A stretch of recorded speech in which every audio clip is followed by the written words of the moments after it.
obviamente este tema de las sedes tiene muchas implicaciones, especialmente políticas, porque miren, las jurídicas que las resuelvan jurídicamente, pero hay muchas implicaciones jurídicas y justamente diputados dirigentes del Partido Libertad y Refundación están exigiendo que se denuncien, que se demanden a cada uno de los diputados que aprobaron las sedes aquí en el país.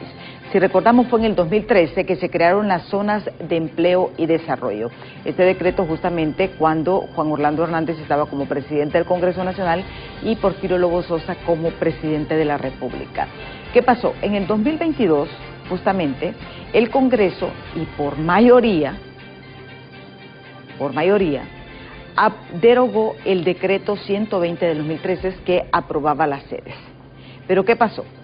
El decreto 33-2022 no fue ratificado en el Congreso Nacional en el 2023. Y esto debido a las pugnas políticas y a la división interna y las malas negociaciones entre las partes, no se derogó. Entonces, la ley como tal se mantiene vigente. Y yo creo que hay que respetar y hay que entender el sistema jurídico.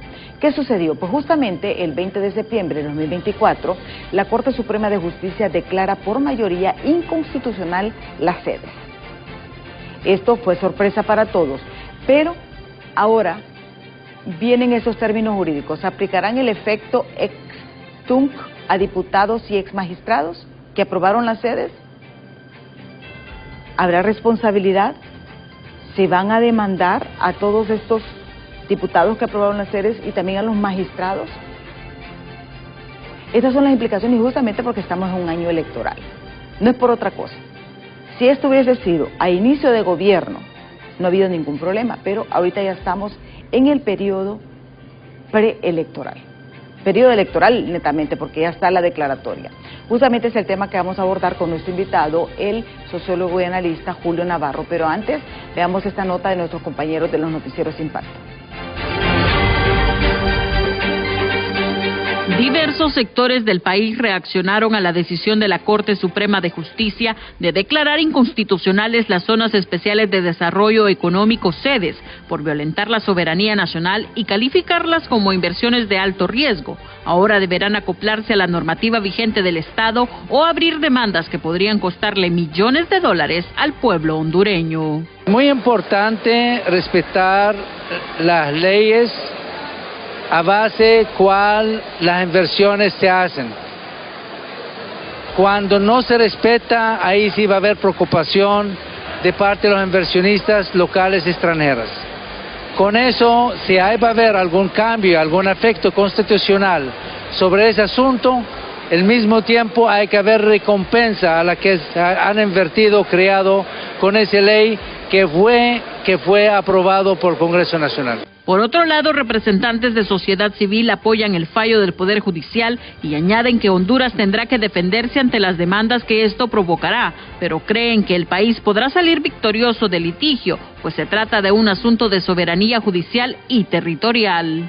Yo no creo realmente, ¿verdad? Repito, no es para nadie un secreto en el mundo entero, ¿verdad? Que esas ciudades se establecieron de manera incorrecta en Honduras, ¿verdad? No veo yo por qué, al contrario, donde hay un Estado que respeta la ley, que respeta el derecho, que no está de acuerdo a transar con la Constitución ni con la soberanía de un país, yo creo que eso atrae la inversión, o sea, no debemos tenerle miedo a esas cosas. Mientras tanto, dirigentes opositores denunciaron que el fallo que declara inconstitucionales a las sedes es para motivar a la Fiscalía a presentar requerimientos en contra de los diputados del Partido Nacional y Liberal, que en el 2012 votaron a favor de las mismas, para debilitar a la oposición intencionalmente durante el año electoral. Con imágenes de Rigoberto Escobar, les informó Cintia López.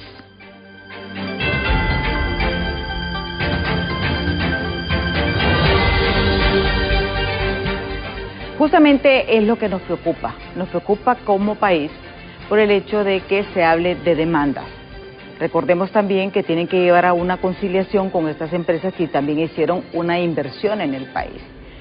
O sea, todos coinciden, yo creo que todos los sectores, de que había inconstitucionalidad en las sedes, pero se establecieron y ahora es lo que se tiene. Pero ahora esto viene de una manera como un boomerang, porque ahora resulta de que diferentes sectores especialmente del partido de gobierno, del Partido de Libertad y Refundación, están pidiéndole al fiscal general que proceda y que demande a estas personas que aprobaron las sedes.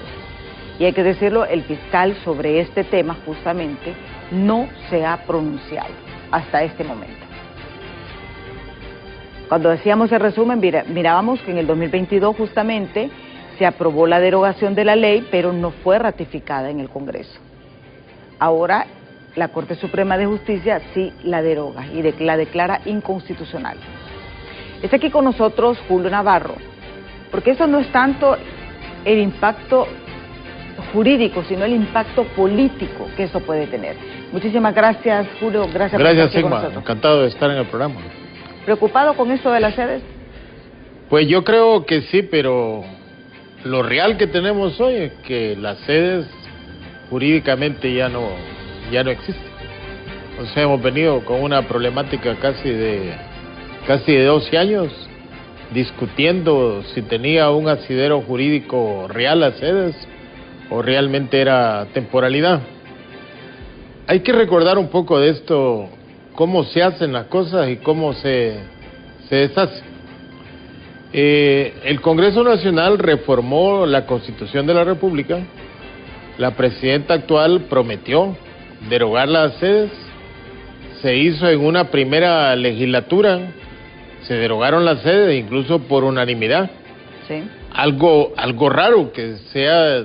Porque ahí todos los partidos políticos... Todos los partidos, te digo algo raro porque en Honduras los problemas que son del país, problemas del país, los hemos mezclado con las diferencias de carácter político que hay a nivel de los partidos políticos.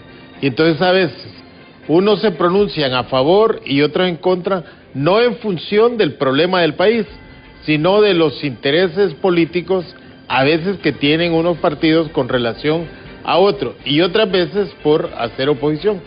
Entonces se derogó, pero no se ratificó en la siguiente legislatura como establece la Constitución de la República. ¿Por qué no se derogó? Mira, aquí es donde vienen los problemas de la falta de visión de los grupos de oposición que hay en el Congreso Nacional.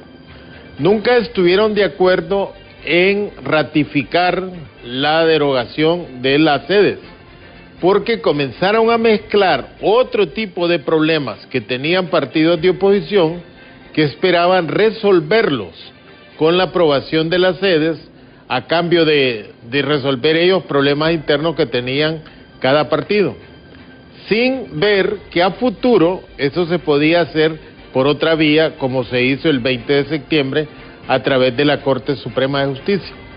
Si la oposición, si los diputados supieran calcular qué puede pasar a futuro en los problemas actuales o coyunturales que se tiene, puede hacer que los diputados a este momento, los que participaron en la aprobación de las sedes, no tuvieran la amenaza de que puedan deducirle responsabilidades legales.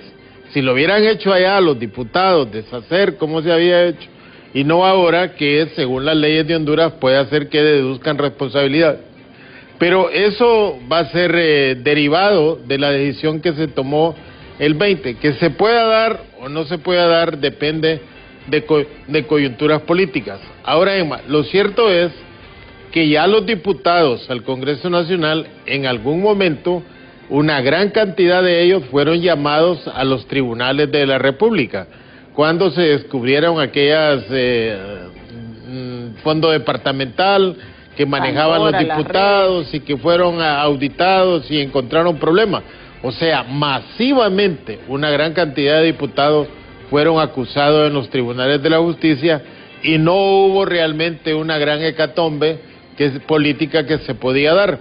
Incluso todavía hay diputados que están pendientes en los tribunales de justicia o que ya no son diputados que están pendientes de esos casos.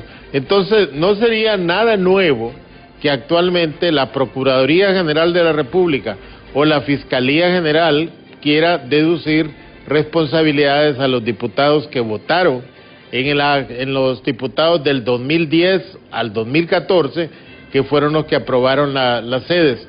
Eso está propiamente más complicado porque estamos en un año electoral y puede tomarse que algunas responsabilidades que se le quieran deducir lo cataloguen como que se está persiguiendo políticamente a personas principalmente que actualmente están en el Congreso. Te quiero decir que según los datos que hay, actualmente en el Congreso hay 16 diputados que participaron en la aprobación de las sedes. Solo 16 de los del 2010 a 2014 han sobrevivido. Los otros ya no fueron diputados 2014, 2017, pero 2017, 2021, pero sobreviven nada más 16 diputados, incluso están diputados del Partido Liberal y Partido Nacional, porque uno debe recordar que el Partido Libre aparece en diputaciones hasta el 2014. En el 2010 no existe el Partido Libre, ni también existían diputados del Partido Anticorrupción, que era de Salvador Narrala. El único diputado que actualmente es del Libre, que era diputado 2010-2014, es Sergio Castellanos, que estaba de diputado con Marvin Ponce por parte de la UD. Entonces, esas deducciones, repito, deducciones de carácter jurídico que se puedan dar políticamente, ya depende de las acciones que puedan tomar los organismos responsables de esas cosas. Las otras derivaciones puede ser lo que hagan los inversionistas. Sí, porque porque esa es la otra cara, porque ellos han hecho una inversión, y Honduras también, porque es un error realmente de país, porque esto es de gobierno, la gente no mira X gobierno, es el Estado de Honduras. Y eso es lo que preocupa, porque me parece a mí, yo he escuchado diferentes versiones, y hay una postura que me parece decía, hay que buscar una conciliación. Hay que recordar que un empresario a nivel internacional, un empresario no tiene territorio, anda buscando espacios donde él pueda invertir y pueda ganar. A las mejores oportunidades que encuentre, pues mayor incentivos deberá de tener el empresario. Entonces, en toda esta situación, yo creo que los empresarios no se pueden culpar de nada. Ellos miraron una oportunidad que les ofreció un Estado de Honduras, derogando leyes que no se debían de derogar, entonces ellos aprovecharon y tienen sus inversiones. De manera que el Estado de Honduras, hoy, el gobierno, mañana, el mismo Estado y otro gobierno, deben de respetar las inversiones que han hecho estos empresarios. Para ti deben de respetarse estas inversiones. Claro, deben de respetarse. Naturalmente, ya no bajo la figura de la sede, sino que se pueden amparar bajo otras figuras que ya existen en el país, de manera que no puedan ellos ser menoscabados en los intereses de inversiones que tienen y en las proyecciones a futuro, pero que ya según la derogación, ya de disfrutar de territorios autónomos, de tener cortes supremas de justicia, de tener universidades, de tener policías, de tener juzgados, de tener todo eso, realmente ya no, porque ya la figura fue... Mira, yo he escuchado abogados que plantean que no es tal derogación la que hubo, sino que lo que hubo fue una declaración de nulidad, porque dicen que los artículos pétreos no se pueden reformar. Mira, hay cosas interesantes. Sí, pero también tuvimos la reelección y tampoco se podía. O sea, claro. Esa ambigüedad es lo que nos tienen esta inseguridad Eso jurídica. está pendiente todavía, que puede resolverse en algún momento, porque también hay recursos en la Corte Suprema de Justicia de personas que fueron en amparo pidiendo nulidad de todas esas acciones. ¿Te imaginas que declaren nulo todo eso y todas las acciones que hicieron el gobierno que se amparó en esa categoría de reelección? Entonces, lo que debe garantizarse, y eso lo debe hacer rápido el Estado de Honduras en diálogo con los inversionistas, que sus inversiones, la garantía de las inversiones que han hecho, no va a tener ningún menoscabo, nada más que decíamos bajo otro tipo de categoría jurídica que se pueda dar. Entonces decían los abogados que se declaró nulo. Por eso es que algunos abogados, yo no soy abogado, pero algunos abogados dicen que la ley no tiene carácter retroactivo. Eso dice solo en materia penal. Pero los abogados dicen que la derogación, la modificación de los artículos pétreos era totalmente nulo. Porque mira, dicen esos artículos pétreos, que aún modificando los artículos siguen teniendo vigencia. Hay que recordar, Emma, que esa Constitución de la República se hizo en la transición de gobiernos civiles a gobiernos militares. De militares a civiles. De militares a civiles. Y todo eso de los artículos pétreos era, la historia lo dice, era por la amenaza que había del general Melgar, que podía ser candidato presidencial del Partido Nacional. Por eso dijeron que nadie podía ser reelecto que bajo cualquier nombre haya ejercido la presidencia de la República. En esas condiciones fue hecha la Constitución de la República.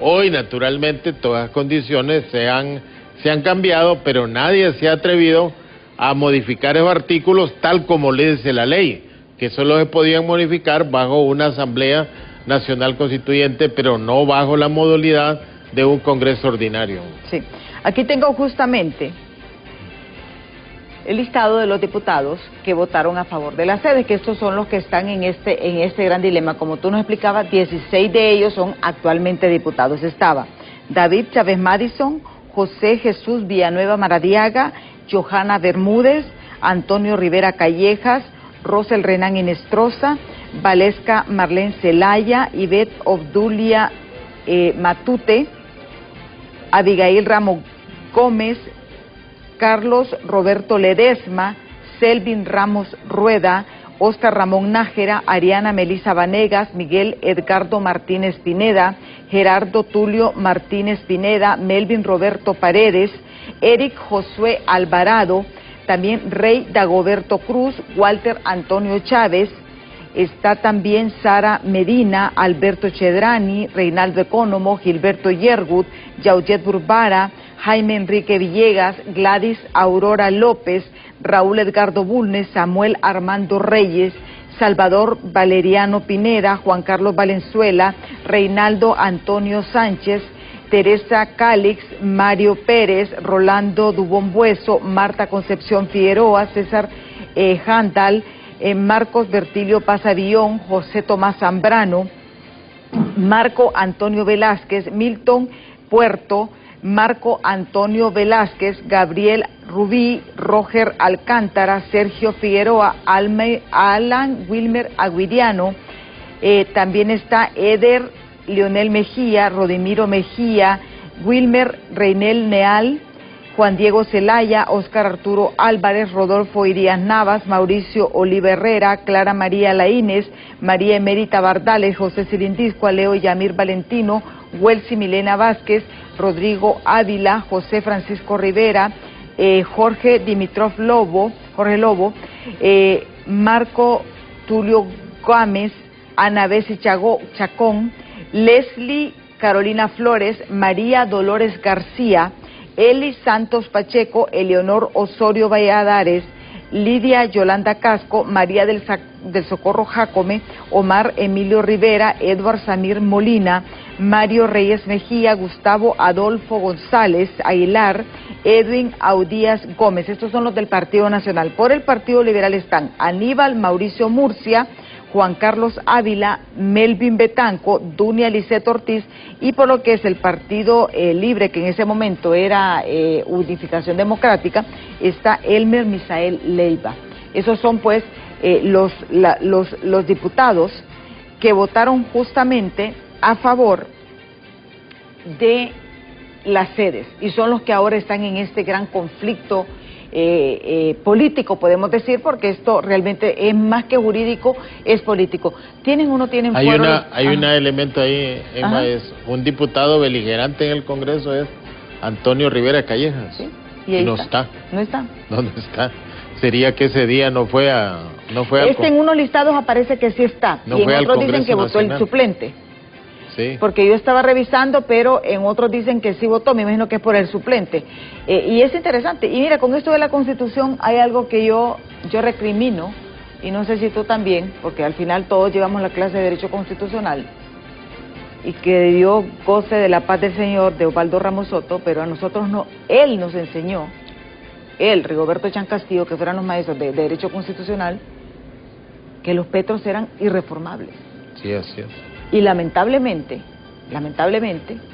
cuando la reelección de Juan Orlando Hernández, ellos mismos nos decían lo contrario.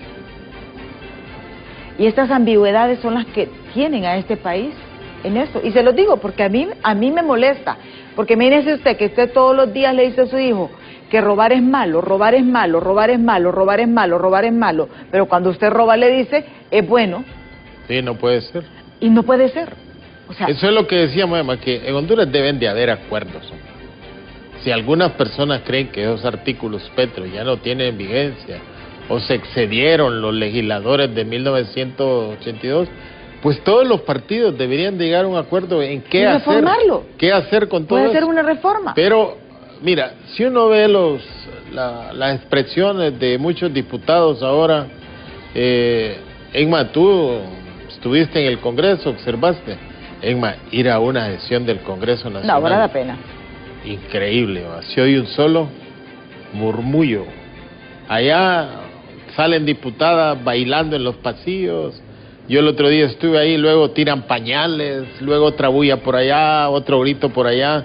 Es increíble esas cosas. Y los diputados que hablan, yo creo que hacen como abstracción de que no existe gente. Y siguen hablando, aunque sepan ellos que nadie los está escuchando.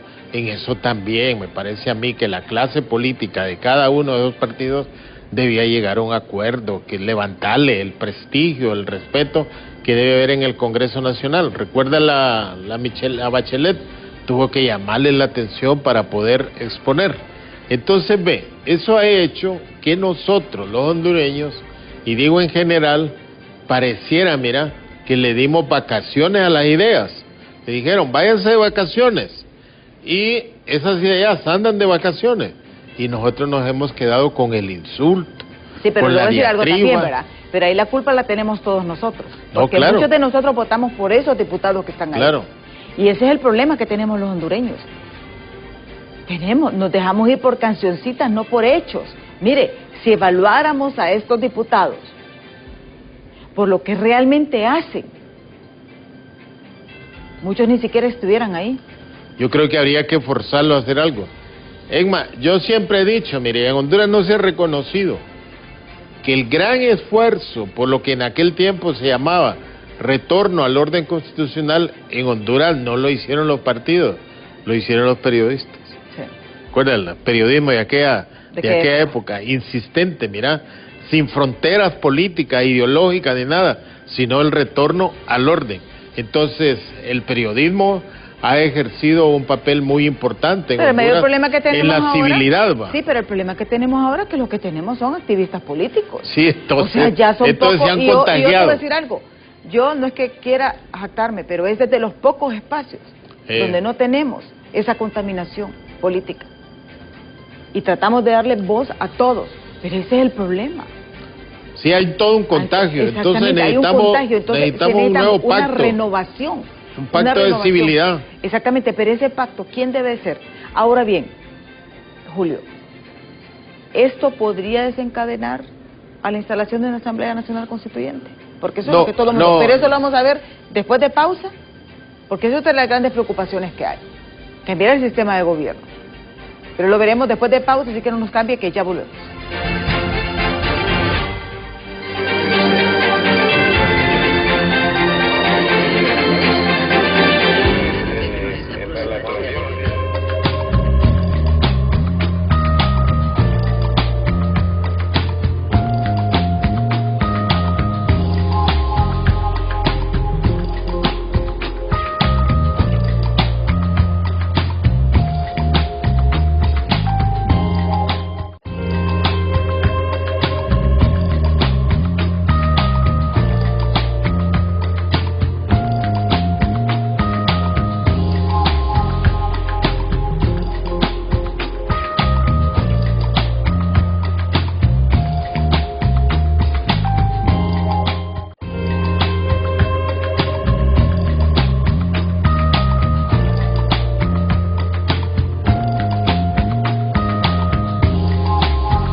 Continuamos esta entrevista con el sociólogo y analista Julio Navarro sobre este tema. Porque miren, yo sé que aquí nos encanta debatir cuestiones jurídicas en los medios, no, lo político es lo político. Y aquí vamos a analizarlo desde la perspectiva. Porque si hay un problema jurídico, para eso está la Corte Suprema de Justicia. Si hay un problema legislativo, es el Congreso Nacional. Coincidimos todos que las sedes no tenían asidero constitucional y yo creo que en eso todo el mundo está de acuerdo. Que se logró la nulidad, ya se logró la nulidad. Que hay presiones para que se demanden a estos diputados, pero también ellos tienen algún tipo de fuero, Julio. Engma, ¿estaremos en la víspera de una nueva amnistía? Podría ser. Porque mira, el Código Penal es clarito. O sea, ellos, según nuestras leyes, el Código Penal dice que todo aquel que ha cometido traición a la patria son 15 o 20 años. Y eso es traición a la patria, dice, disminuir el territorio, es traición a la patria. Entonces, van a meter 86 diputados, 92 creo que fueron los que votaron, a la cárcel por eso. No creo yo que el aparato judicial en Honduras tenga tanta fuerza como para hacerlo. Que realmente entonces puede haber una amnistía. Ajá. Puede haber una amnistía de que les perdonen o que les olviden esos delitos y haya otro arreglo político en Honduras. Recuerda que siempre ha venido cuestionándose la amnistía que se dio a principios de este gobierno y que todavía está en discusión en la Corte Suprema en la Corte Suprema de Justicia. No vaya a haber ahí algo. Es que recordemos, hubo amnistía después del 2009. Sí, sí. Cuando entró este gobierno. Que protegió a los militares. Que protegió a los militares. Cuando el golpe. Después, ese gobierno emitió su decreto de amnistía para la gente víctima de 2022. El 2022. Y que algunos dicen que se excedieron. En que ahí entraron delitos que no eran de carácter político, sino delitos comunes, de corrupción y todo eso. Entonces, siempre ha estado en cuestionamiento. Sí. Han habido dos elementos que ha cuestionado la oposición, es la elección del presidente, que es cosa consumada, el problema de la amnistía. Entonces, siempre sobre ese tipo de argumentos se ha mantenido la oposición. Vea la nueva amnistía que pueda venir, no vaya a ser otro elemento que vuelva a confraternos a los diputados, al Congreso Nacional, porque sí afecta. Mira, te decía que hay 16 diputados actualmente que votaron por la derogación, por la creación de las sedes en el 2012-2013. Sí. Recuerda que todo esto de las sedes trajo también la destitución de aquellos magistrados de la Corte Suprema de Justicia, que nos condenaron por eso. O sea, como país. Que fuimos condenados. O sea, y hay un precedente internacional de que eso no fue bien hecho jurídicamente. Entonces, todos esos temas que se derivan de la nulidad de las sedes está por verse. Sí. Ahora bien, yo te preguntaba antes de irnos a pausa, ¿qué posibilidades hay de que esto se genere en una Asamblea Nacional Constituyente para derogar la Constitución, que es uno de los puntos también que ha mantenido dentro de su plan de gobierno el Partido Libertad y Refundación? Mira, hay un elemento muy importante, que a raíz de todos los conflictos internos que hay en la estructura lógica de la Constitución de la República, recordar lo que dijo aquel expresidente de Costa Rica, se hacía necesaria una nueva Constitución, pero eso dividió a la población. O sea, porque a partir de eso comenzaron a entrar las sospechas que era que se querían reelegir y la reelección se dio sin constituyente. Entonces, yo una constituyente la veo muy difícil en este momento. ¿Por qué? Y siempre ha sido difícil, incluso para el partido de gobierno actual. Mira, partido de gobierno ganó mayoritariamente la presidencia de la República, pero solo sacó 50 diputados. Sí. O sea, una constituyente, ¿quiénes serían la mayoría de los diputados? Serían de los otros partidos. Porque internamente Libre debe reconocer que los liderazgos de Libre a nivel departamental y a nivel municipal son liderazgos muy débiles. Bueno, doña Xiomara ganó 186 municipios y solo obtuvo 50 alcaldes. El Partido Liberal solo ganó un municipio, el candidato presidencial, y obtuvo 92 alcaldes. O sea que esos partidos tienen mayores liderazgos. Entonces, una Asamblea Nacional Constituyente hay que ir a elegir diputados que vengan a la Asamblea. O sea, tiene el partido de gobierno actualmente capacidad, liderazgos departamentales, como para tener una Asamblea Nacional Constituyente con unos 80 diputados con mayoría. Yo realmente lo veo difícil. Sí, porque mira, hacer una Asamblea Nacional Constituyente con mayoría de los partidos que actualmente se oponen a cualquier cambio que se dé democráticamente en algunas leyes, eso sería un trabajo innecesario, pues. Sí. O sea, sería más bien matar la idea de una nueva Constitución de la República, producto de una asamblea, sin tener la capacidad para ganar mayoritariamente las diputaciones en los departamentos. Sí. Ya tenemos varios mensajes que nos han escrito al 3182-5600 que vamos a compartir con ustedes. Dice: buenos días, licenciada Emi y su distinguido invitado. Las sedes, gracias a mi bendito Dios, que todo lo ve y escucha, son un tema ya tirado a la basura, y eso nos da un gran alivio mental. Como pueblo exigimos justicia y un llamado al Ministerio Público para que ya metan preso a todo aquel que vendió la patria por dinero, y que no solo se le hagan llamados fiscales, sino que se les abra casos penales, nos dice este televidente.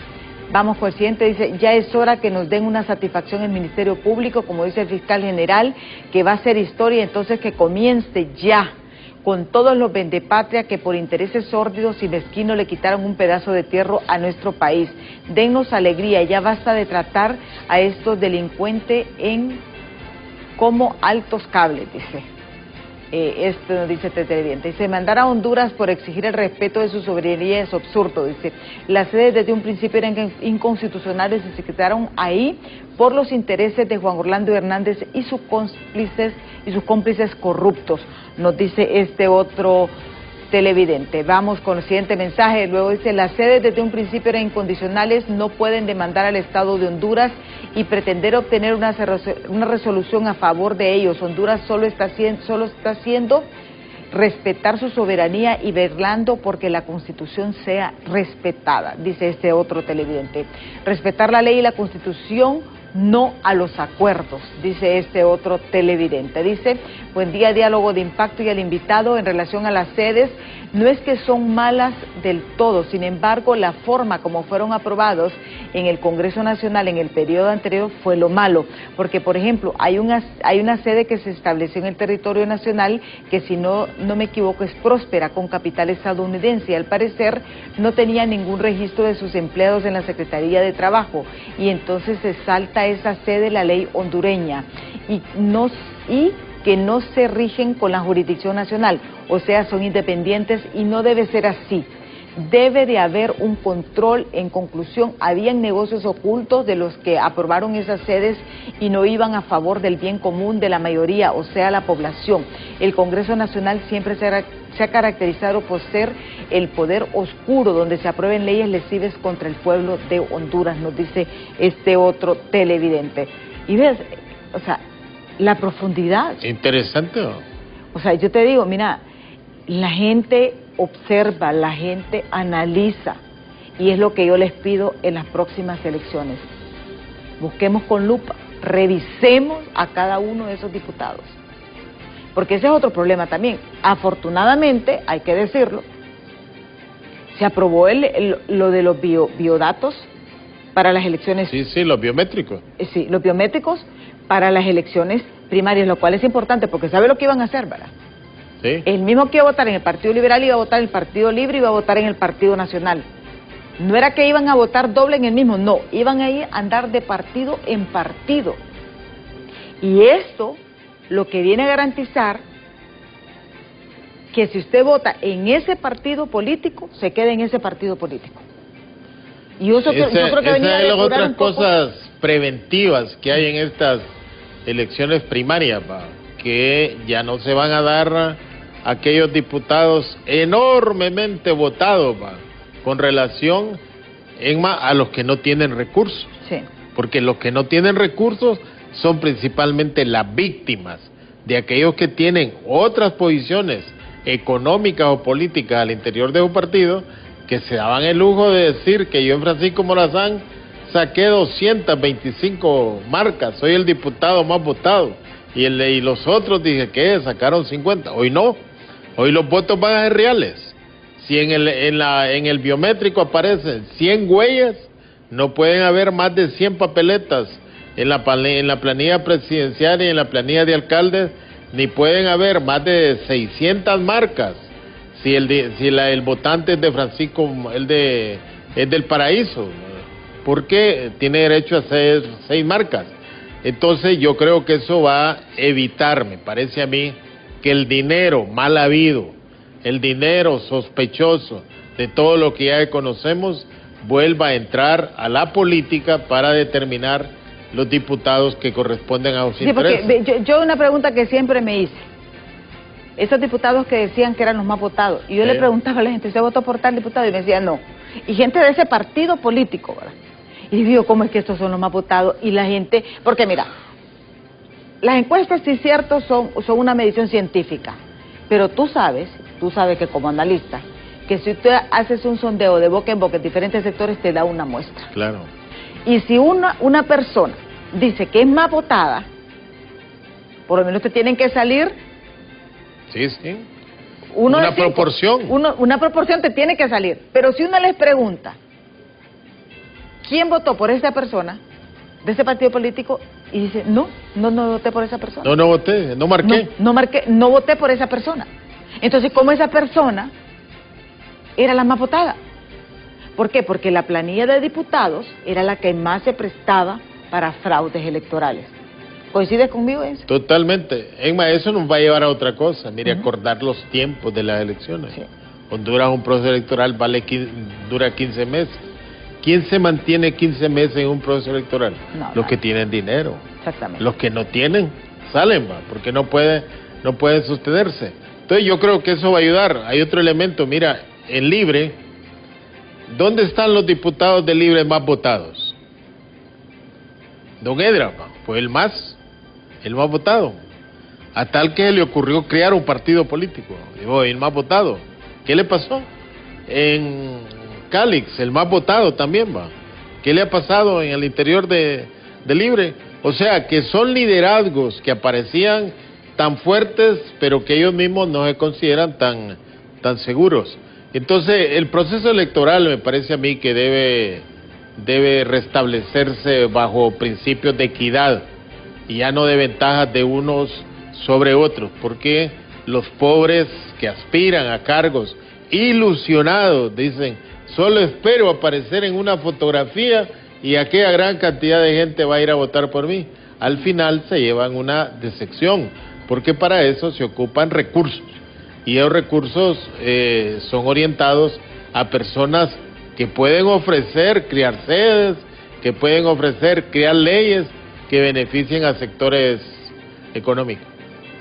Sí. Y yo creo que esto sí va a ser una gran prueba de fuego para los diputados con la aprobación de los datos biométricos. Claro. Va a ser prueba de fuego. Aquí vamos a saber realmente quién es el verdadero líder.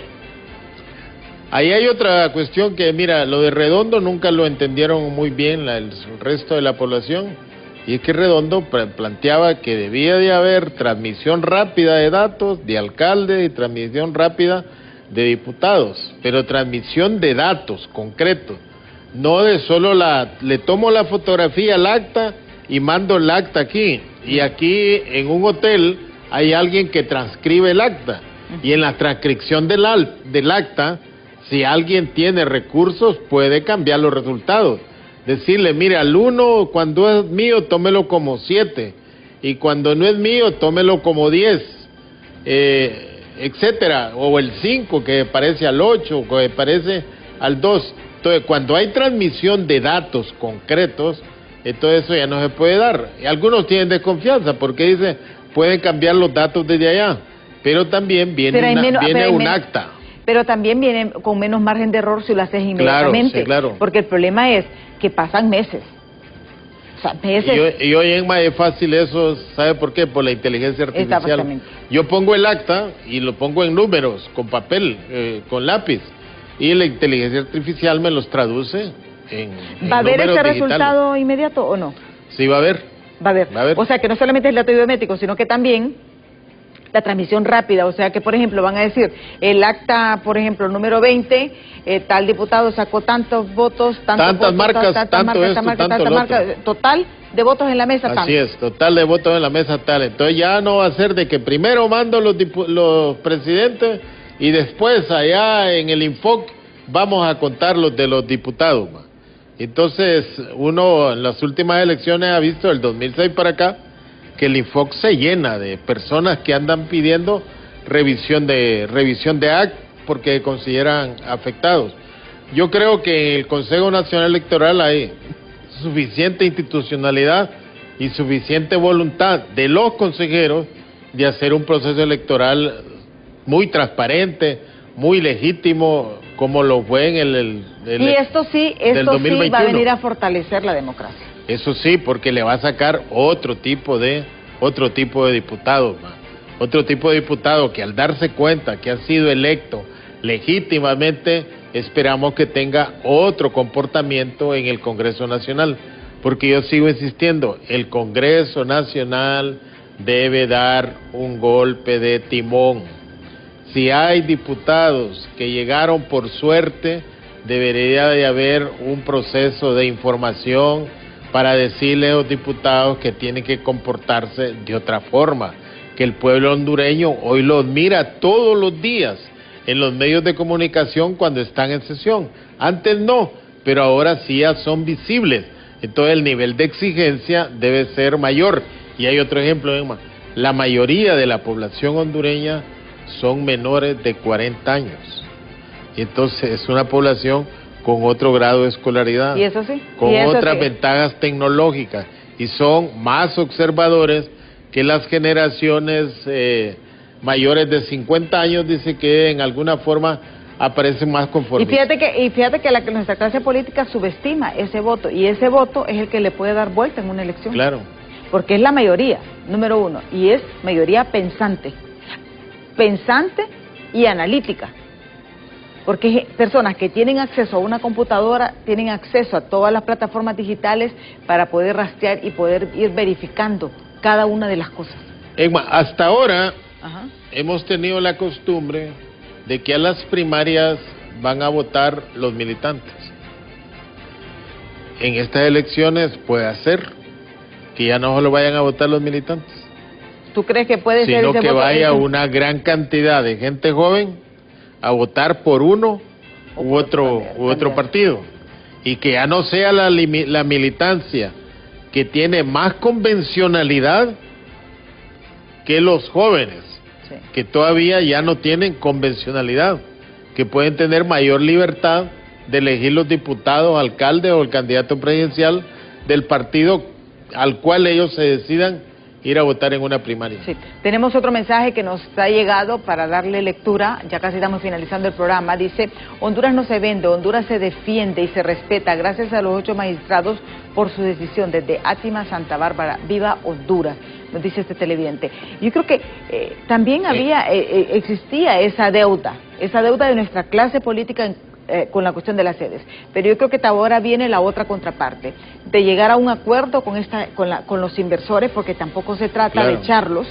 no se trata de eso, llegar a un acuerdo, llegar a un diálogo por el bien del país. Por eso, Emma, es que el problema de las sedes no debemos de meterlo en la conflictividad política interpartidaria, sino que debemos de pensar como Honduras. Cometimos un error por algún tipo de motivaciones, pues lo cometimos. La Corte lo ha enmendado, pues busquemos reconstruir esto de otra manera, ajustado a la ley.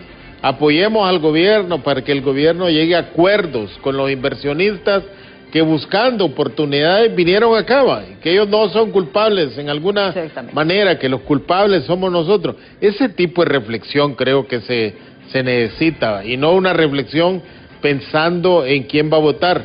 Yo creo que la opinión pública en general se siente muy alegre. Yo he escuchado abogados muy alegres, entusiasmados en que se haya derogado eso porque era parte de una vergüenza del país. Yo no he escuchado ningún diputado que esté en contra de la nulidad por la inconstitucionalidad de las sedes, pero también se trata de reconstruir el país. Y yo creo que esta es una gran oportunidad para dar un paso, que nuestra clase política se siente a dialogar, se lleguen a acuerdos. Miren, ya se logró ese gran paso con los datos biométricos y los resultados rápidos, el TREP, para la planilla de diputados. Esto va a venir a dar una garantía de que su voto se va a hacer respetar. El tiempo se nos ha agotado. Julio, ¿qué esperas tú de nuestra clase política? Pues yo lo que debía esperar de todo esto que está pasando, una reflexión profunda, ¿va? Y yo creo modificar sus estrategias de convocatoria, ¿va? O sea, crear de veras reivindicaciones ante el pueblo hondureño que le pueden favorecer a lograr mejores condiciones de vida, ¿va?